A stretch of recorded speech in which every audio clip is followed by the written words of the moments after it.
예수의 은혜와 평강이 있을지어다.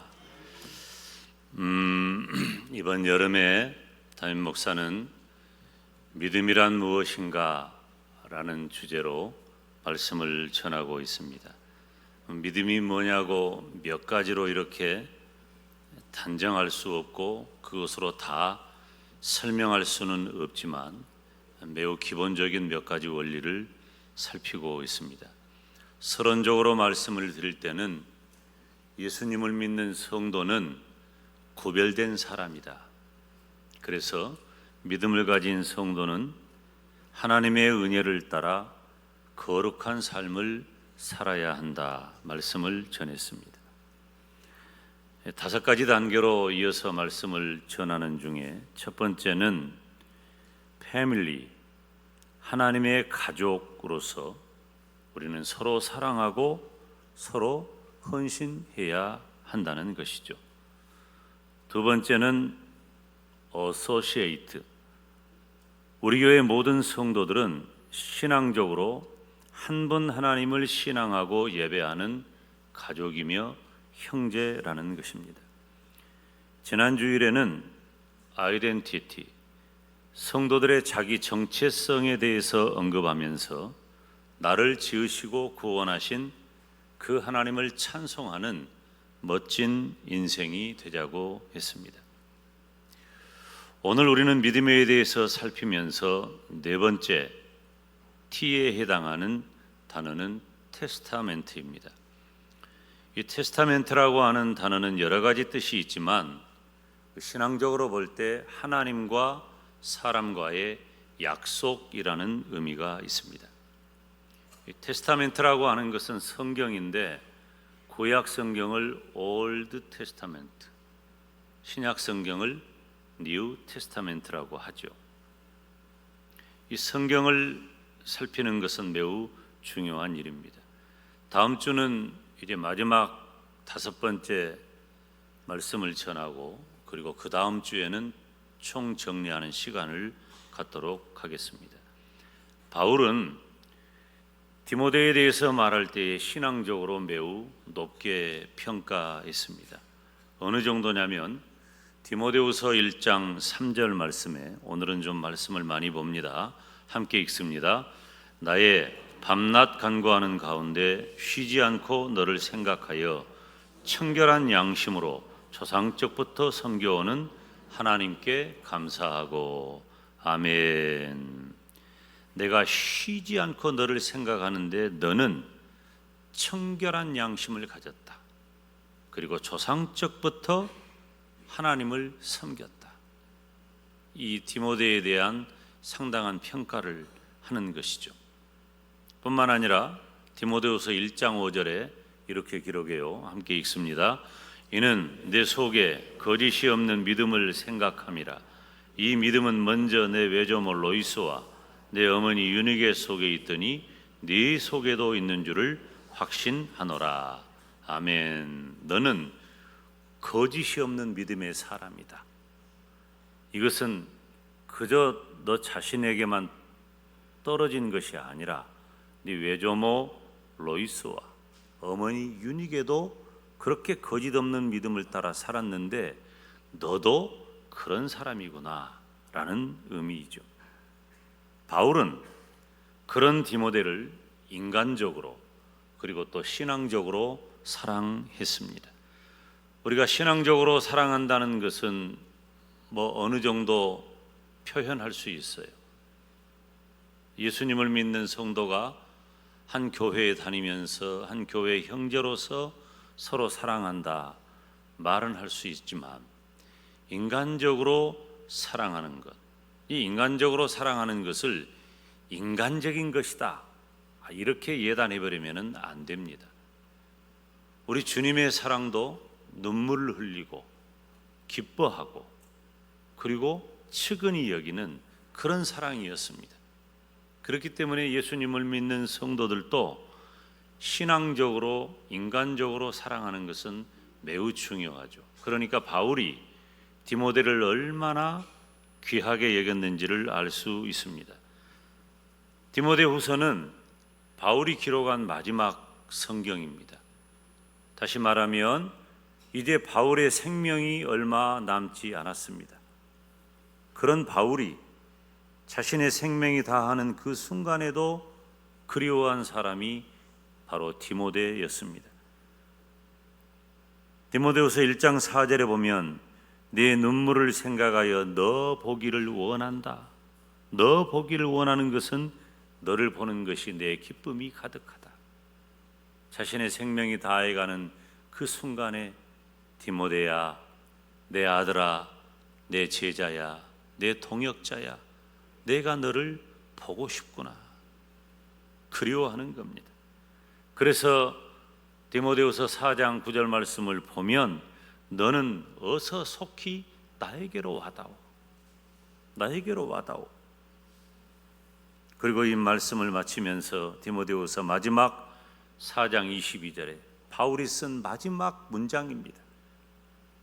나는 주께서 내 심령에 함께 계시기를 바라노니 은혜가 너희와 함께 있을지어다.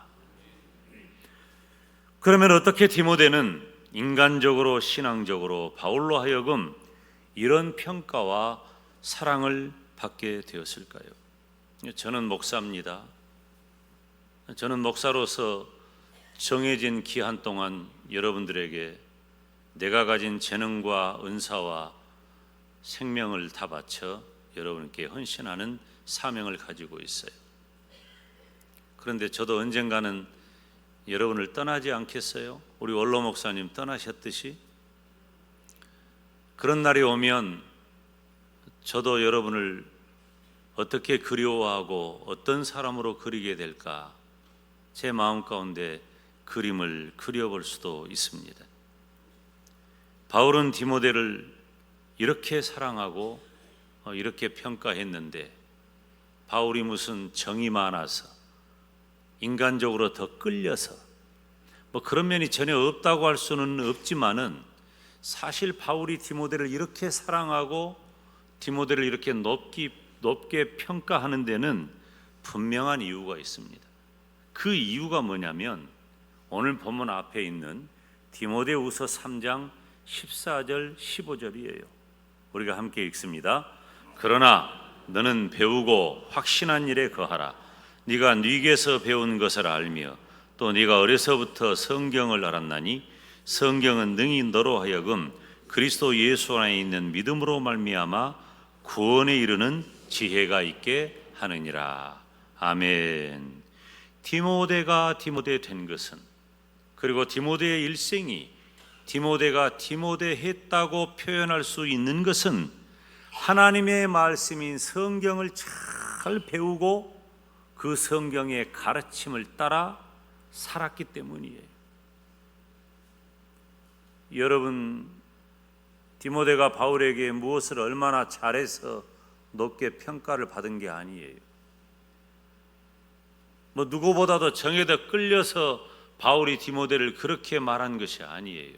물론 그런 면이 전혀 없다고 할 수는 없겠지만 바울이 말하고 있는 바는 디모데야, 너는 하나님의 말씀인 성경을 너무 잘 배웠다. 그리고 그 성경의 가르침을 따라 잘 살았다. 사랑하는 여러분, 성경은 성도와 교회의 모든 것인 줄로 믿습니다. 저와 여러분이 바울에게 평가받은 디모데처럼 하나님의 말씀을 잘 배워 구원의 도리를 익히고 그 말씀을 따라 살았다는 아름답고 복된 100점짜리 성도가 되시기를 주님의 이름으로 축원합니다. 우리 개혁주의 교회의 신앙의 원리는 하나님 중심, 성경 중심, 교회 중심입니다. 예수님을 믿는 성도는 성경을 따라 살아야 한다는 것입니다. 성경을 테스타멘트라고도 하지만은 대체적으로 바이블이라고 합니다. 이 바이블이라고 하는 단어는 원래 책이라고 하는 뜻이에요. 그래서 더 바이블, 그 책, 혹은 홀리 바이블, 거룩한 책, 이렇게 앞에 표현을 하는 경우가 있어요. 성경을 다른 책과는 좀 구별하는 거죠. 이 이집트 시대에는 그때는 종이가 발명되기 시절 이전이니까 그때 이 파피루스가 제작이 되었어요. 그 파피루스는 이 나일강 지역에 많은 갈대와 같은 그런 것들이에요. 그것을 이렇게 찧어 가지고 서로 연결을 하고 붙여서 그 위에 글을 쓰거나 그림을 그리거나, 이집트를 여행한 분은 파피루스를 가끔 경험했고 사오는 분도 있지요. 그 파피루스라고 하는 말에서 바이블이라고 하는 영어 단어가 생긴 겁니다. 책이라는 말이에요. 책. 성경은 책인데, 그러면 이 세상에 책이 그렇게 많지만 성경은 그 책 중에 책, 어떤 책인가? 첫째, 성경은 하나님의 감동으로 되었다는 것입니다. 오늘 본문 16절에 모든 성경은 하나님의 감동으로 된 것으로. 성경은 누가 기록했을까요? 사람들이 기록했습니다. 성경의 저자는 사람들이에요. 성경은 약 1500년여 동안 40명 정도 사람에 의해서 기록이 되었습니다. 성경은 역사책은 아니지만 역사적인 책입니다. 법률책은 아니지만 법률에 대해서도 명확합니다. 위인전은 아니지만 수많은 위인들의 이야기가 있습니다. 문학책은 아니지만은 성경 안에 수많은 문학과 시, 비유, 편지, 격언, 상징들이 담겨져 있습니다. 과학책은 아니지만은 성경 안에 과학과 물리와 경제 원리가, 그리고 인간의 철학과 윤리와 삶의 성공과 실패를 성경은 기록하고 있습니다. 하나님께서는 성경의 인간 저자들을 감동하셔서 그들의 문체와 성격을 사용하셨습니다. 그래서 베드로가 기록한 글을 보면은 베드로다운 내용이 담겨져 있는 거예요. 바울이 기록한 글을 보면은 바울다움이 담겨져 있는 것입니다. 그들이 가지고 있는 저자들의, 인간 저자들의 학문이나 또 살아온 환경이나 직업이나 이런 모든 성격들이 다 그 안에 담겨져 있습니다. 그러면서도 하나님께서 의도하신 것을 정확하게 기록하도록 하셨습니다. 물론 성경은 하나님이 하신 말씀을 저자들이 직접 받아서 쓴 것은 아닙니다. 하나님께서 받아 쓰도록 한 것은 아니지만 성경은 하나님에 의하여 완벽하게 인도되었고 성경 전체는 하나님의 영감을 받아 기록되었습니다. 그래서 우리 개혁주의 신앙은 성경의 완전 축자 영감서를 취하는 것입니다. 성경의 저자들을 보면은 모세는 목자였습니다. 이사야는 선지자였고 에스라는 제사장이었습니다. 마태는 세리였고 요한은 어부였습니다. 바울은 굳이 언급하자면 장막을 만드는 사람이었고 누가는 의사였습니다. 모두가 달라요. 1500년 이상 다른 저자들이 성경을 기록했지만 정말로 놀라운 것은 전혀 모순과 어떤 오류도 없다는 것입니다. 따라서 합시다. 성경은 오류가 없다. 성경은 무오합니다. 그래서 성경은 성경으로 말하고 성경은 성경으로만 해석해야 되는 거예요. 그래서 칼빈은 성경이 가는 곳까지 가고 성경이 멈추는 곳에서 멈춰라. 500년 전에 종교개혁운동이 일어났습니다. 그래서 개혁파 교회가 생겨났어요. 로마 가톨릭이 타락했기 때문입니다. 로마 가톨릭의 타락의 가장 핵심은 무엇입니까? 성경 위에 교황이 있기 때문이에요. 성경의 의도가 중요한 것이 아니라, 성경을 통한 하나님의 뜻이 중요한 것이 아니라 교황이 이 성경을 어떻게 해석하느냐, 이것이 성경보다도 권위 있게 결정되기 때문에 이러한 교회는 타락한 교회이므로 개혁되어야 한다. 타락한 교회는 교회가 아니다. 그래서 개혁파 교회가 생겨나왔고, 개혁파 교회는 오직 믿음, 오직 성경, 오직 하나님께 영광이라고 하는 기치를 가지고 종교개혁을 단행했습니다. 성경은 오류가 없습니다. 성경의 저자들이 모두 다른 관점으로 기록했다 할지라도 한결같이 한 분 하나님의 뜻을 기록하고 있기 때문입니다. 그리고 구원의 동일한 한 가지 방법, 유일한 한 가지 방법, 예수 그리스도를 선포하는 것입니다. 성경은 하나님의 뜻을 기록한 것이고, 성경은 예수 그리스도를 기록하고 있는 것입니다. 이 성경은 지금도 세계에서 가장 많이 인쇄되고 가장 많이 팔리는 책입니다. 1년에 기본적으로 1억 5천만 권 이상이 판매가 됩니다. 어떤 한 주제의 책이 이렇게 오랜 세월 동안 이렇게 많이 번역되고, 이렇게 많은 언어로 번역이 되고, 이렇게 많이 팔릴 수가 있을까? 믿어지지 않습니다. 이건 기네스북으로도 언급하기 어려울 정도입니다. 우리 대한민국은 세계에서 두 번째로 성경을 많이 인쇄하고 배포하는 나라라는 통계가 있습니다. 얼마나 큰 축복입니까? 감사한 일입니다. 우리 한글로 번역된 성경을 인쇄하고 배포하는 것은 물론이거니와 세계 각국의 언어로 성경을 인쇄해서 배포합니다. 제가 해외에 나가면은 그 나라 언어로 된 성경을 이렇게 가져오는 것이 제가 하나의 어떤 컬렉션인데,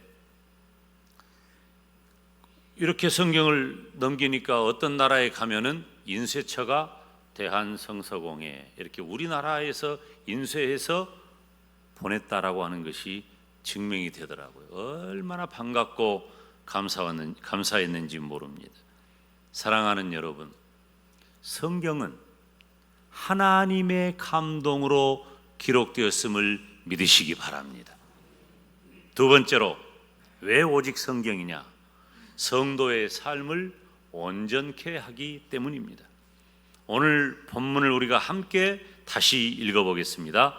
모든 성경은 하나님의 감동으로 된 것으로 교훈과 책망과 바르게 함과 의로 교육하기에 유익하니, 이는 하나님의 사람으로 온전케 하며 모든 선한 일에 온전케 하려 함이라. 아멘. 성경은 무엇보다도 구원에 이르게 하는 지혜가 있습니다. 오늘 본문 앞에 있는 3장 15절 말씀을 보면, 또 내가 어려서부터 성경을 알았나니 성경은 능히 너로 하여금 그리스도 예수 안에 있는 믿음으로 말미암아, 따라서 합시다, 구원에 이르는 지혜가 있게 하느니라. 다시 따라서 합니다. 구원에 이르는 지혜. 이 세상에 구원에 이르는 지혜를 언급할 수 있는 것은 오직 성경밖에 없어요. 성경만이 우리들에게 구원의 도리를 제시하고, 성경만이 우리를 구원의 길로 이끄는 것입니다. 그리고 성경은 구원받은 성도가 어떻게 믿음 안에서 살아야 하는가를 기록하는 거예요. 매우 중요한 이야기입니다. 믿음은, 신앙은 관념적인 철학적인 수사가 아니에요. 언어의 유희가 아닙니다. 믿음은 삶의 다른 언어예요. 적어도 구원에 이르는 지혜인 성경을 대하고 구원에 도달한 성도들에게는 믿음은 삶의 다른 언어입니다. 믿음은 삶으로 드러나야 하고, 삶으로 드러나지 않는 믿음은 가짜요 거짓말하는 것입니다. 그래서 내가 믿음이 있다면 믿음을 따라 살아야 되는 거예요. 어떻게 내가 믿음을 따라 살 수 있을까? 죄 많고 허물 많고 여전히 죄악 가운데 젖어 있는 내가 어떻게 믿음을 따라 살 수가 있는가? 불가능합니다. 할 수 없습니다. 그렇지만 하나님께서는 하나님 앞에 성도들이 진실하게 살아야 할 믿음이 있다면 그 기준을 너희에게 주는데 그것이 바로 성경이라는 것입니다. 따라서 합시다. 성경이 기준이다. 여러분, 이 성경은 우리 기독교의 정경입니다. 캐논이라고 하죠. 모든 종교마다 다 자기들의 캐논, 정경이 있어요. 그것은 규범, 표준이라고 하는 뜻이에요. 예수님을 믿는 성도들이 가져야 할 규범, 표준, 기준은 바로 성경입니다. 내 생각이 아니에요. 내 경험이 아니에요. 내 지식이 아니에요. 이렇게 이럴 때는 이렇게 하고 저럴 때는 저렇게 하는 상황 윤리가 아니에요. 예수님을 믿는 성도의 삶의 가장 중심된 기준은 따라서 합시다. 오직 성경. 오직 성경. 이건 참 어려운 일이지만 우리가 그렇게 살아야 한다는 것입니다. 성경이 내 손 안에 있는 것 감사해야 합니다. 우리가 만약에 규범을 놓쳐버리면 길을 잃어버리는 거예요. 길 따라 가는 것이 바른 것입니다. 길 아래로 가면 안 돼요. 우리 인생의 길을 잃어버리게 되면 안 된다는 겁니다. 시편 119편 105절에 주의 말씀은 내 발의 등이요 내 길의 빛이라고 했습니다. 어두운 밤길 갈 때 내 발길 비춰주는 손전등처럼 하나님의 말씀은 어두운 내 인생의 길을 밝혀주는 것입니다. 성경은 마치 내비게이션과 같아요. 지금은 차 타고 가면서 길 잃어버릴 염려가 거의 없습니다. GPS가 장착된 그 내비게이션이 있기 때문에 내 위치가 어딘지를 분명하게 알려주고 어디를 가려고 하는 목적지만 결정해 놓으면 그 길을 따라가도록 안내해 주기 때문이에요. 혹 잘못 길을 접어들면 경고를 해줍니다. 이 길은 잘못된 길이니 바른 길로 다시 돌아가세요. 사랑하는 여러분, 성경을 읽다가 실패한 사람이 다시 일어서는 역사가 있기를 주님의 이름으로 축원합니다. 성경을 읽다가 낙심한 자가 있다면 용기를 갖기를 바랍니다. 혹시 낙오한 자가 있다면 성경을 읽다가 선구자가 되시기를 바랍니다. 병든 자가 있다면 성경을 읽다가 그 질병이 치료되기를 주님의 이름으로 축원합니다. 하나님의 말씀인 성경이 나에게 있다는 것이 얼마나 큰 축복입니까? 디모데후서 3장 17절에 이는 하나님의 사람으로 온전케 하며 모든 선한 일을 행하기에 온전케 하려 함이라. 사랑하는 여러분, 하나님의 말씀인 성경은 저와 여러분을 온전한 성도가 되게 합니다. 부족합니다. 연약합니다. 지금도 저와 여러분은 죄를 향하여 적극성을 갖는 못난 존재들입니다. 그렇지만 하나님의 말씀은 저와 여러분을 온전한 성도가 되게 하는 것입니다. 우리를 천국으로 인도할 뿐만 아니라 천국 백성에 합당한 모습으로 살아가게 하는 것입니다. 그래서 때로 성경은 우리들의 삶에 대하여 교훈하고 책망하고 바르게 하고 의로 교육해서 하나님의 사람으로 온전케 해주는 것입니다. 온전하다는 말은 완전히 적합하다는 말이에요. 성경은 저와 여러분을 하나님의 백성으로서 완전히 적합한 사람이 되도록 해주는 겁니다. 시편 119편에 보면 청년이 무엇으로 그의 행실을 깨끗게 하리이까? 우리의 행실을 깨끗하게 할 것이 없어요.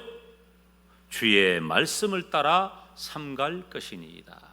하나님의 말씀을 따라 삼가 살아가면 우리의 삶은 온전케 될 줄로 믿습니다. 성도로서 갈 길을 잘못 가면 말씀이 책망하여 바르게 합니다. 하나님 앞에 의롭고 순전한 삶을 살게 해주는 것입니다. 사랑하는 성도 여러분, 우리가 믿음을 말할 때에 성경을 빼놓고는 말할 수 없어요. 이 김 목사가 여러분에게 해야 할 가장 중요한 일, 오직 성경 붙잡고 살고 성경을 전해서 성경 붙잡고 사는 성도로 안내하는 것입니다. 성경은 사람의 책이지만 하나님의 감동으로 된, 하나님의 영감으로 된 하나님의 말씀입니다. 지금 이 땅에 우리에게 주어진 유일한 계시는 오직 성경 계시밖에 없는 것입니다. 우리는 하나님의 말씀을 읽고 듣고 행하여 구원에 이르는 지혜를 가질 뿐만 아니라 온전한 삶의 길을 걸어가는 진정한 믿음의 사람, 하나님의 사람이 되시기를 주님의 이름으로 축원합니다. 기도하겠습니다.